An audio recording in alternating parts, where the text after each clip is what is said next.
Narito ang ilang tips kung paano mo mapabilis ang iyong laptop upang mas maging epektibo ito sa iyong mga gawain. Unang hakbang, alisin ang mga hindi kinakailangang mga programa at file mula sa iyong laptop upang makapagbigay ng mas maraming espasyo at bilis. Pangalawang hakbang, isagawa ang paglilinis ng hardware sa pamamagitan ng pag-aalis ng alikabok at dumi sa loob at labas ng laptop upang mapanatiling malamig ito. Pangatlong hakbang, i-update ang iyong operating system at mga aplikasyon upang masiguradong mayroon kang pinakabagong mga tampok at seguridad.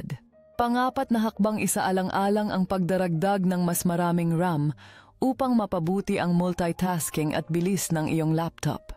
Panglimang hakbang, huwag kalimutang i-disable ang mga hindi kinakailangang startup programs na nagiging sanhi ng mabagal na pag-boot ng iyong laptop. Panganim na hakbang, i-optimize ang iyong settings para sa kapangyarihan upang mas mapanatili ang bilis ng iyong laptop habang ito ay nasa baterya.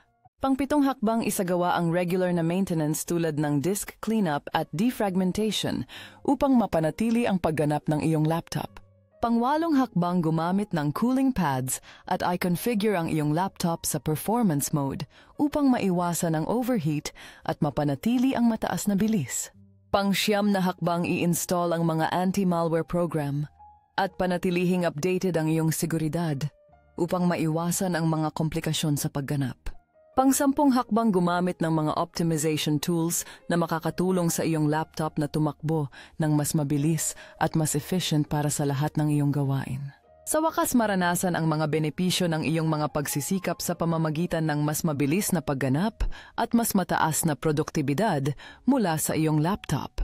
Ipinapakita ng iyong laptop ang mga kamanghamanghang pagbabago handa na upang harapin ang anumang hamon sa hinaharap.